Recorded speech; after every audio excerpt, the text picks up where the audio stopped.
time 7. Party leaders with much to prove and tonight much to do in an election which hasn't been this close in more than 40 years.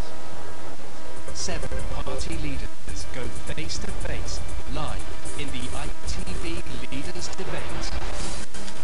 First out of the traps tonight, the very first to speak, a perhaps understandably nervous-looking leader of the Greens. Other parties trade in fear. Fear of immigrants, demonising people on benefits.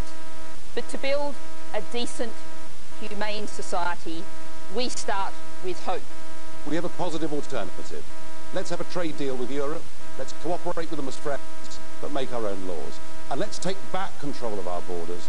Nick Clegg started his statement with an admission. I'm not even going to pretend that I haven't made mistakes. I have. I put my hands up when I have, and I've learned from them. But what you will get from me and from the Liberal Democrats is this: the grit and the resilience to finish the job. And from the SNP leader, a statement perhaps of the obvious. I won't pretend I don't want Scotland to be independent. I do. But as long as Scotland remains part of the Westminster system, the SNP will seek to work with others of like mind across the UK. Now tonight you're going to hear a lot of people claiming a lot of things. But please remember, these are the same people who claim that if we followed our plan, unemployment would go up, that the deficit wouldn't come down, the economy wouldn't grow. Plaid Cymru offers an alternative. We offer hope for a decent future for our young people. And the last opening statement, Ed Miliband, attempting to paint himself as the next Prime Minister. For 5 years, wages haven't kept up with bills. For 5 years, the NHS has been going backwards. For 5 years, our young people have been fearing they'll have a worse life than their parents. And then the gloves came off. First question, public spending. First assault from Nick Clegg to the man with whom he shared power for 5 years. When I hear the Conservatives talk about a choice between competence and chaos, just imagine, David Cameron, the chaos in people's lives, the people who in the NHS don't know whether you're going to find the money, the people who don't know whether their nursery or their college or their schools are going to close. That's why Johnny's right.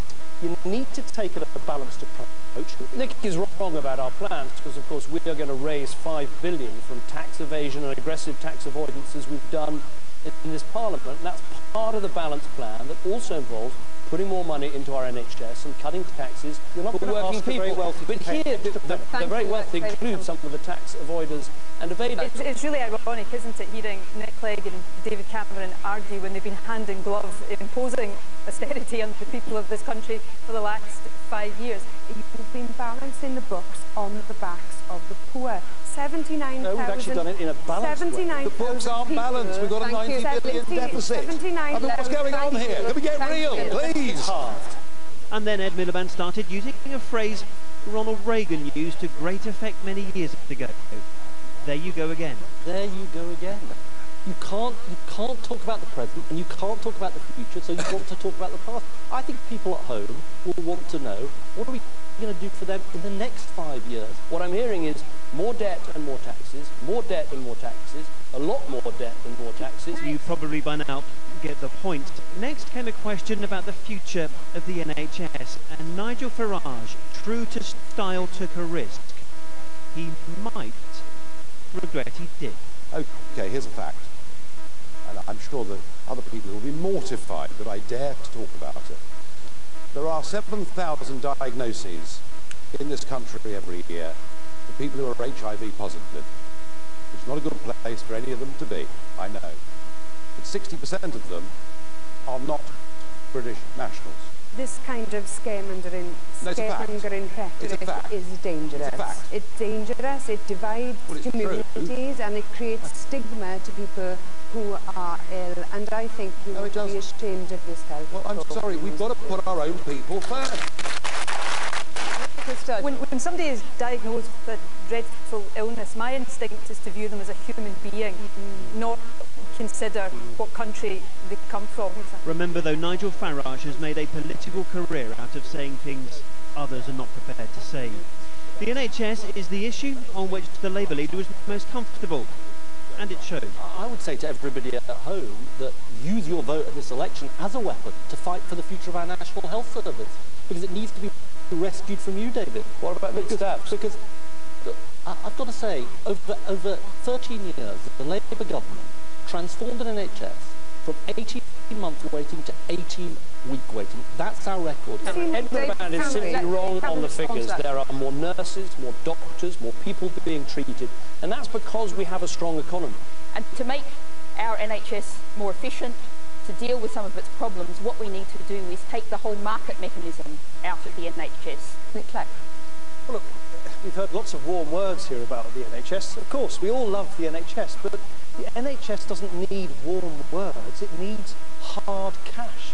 Next, it was immigration. Europe, as we all know, has made it perfectly clear you can negotiate lots of things over the next couple of years, but you cannot renegotiate the free movement of peoples within the European Union. Do you accept or not that in your renegotiation, free movement is not up for discussion? I don't accept that. Nigel is basically really give up before you've begun. In fact, if you look at my track record on Europe, I said the European budget. People said it was impossible. We cut that European budget. So instead of giving up, let's get stuck in and negotiate. And the problem with Nigel in the end is ultimately, Nigel, you're just the back door to a Labour government.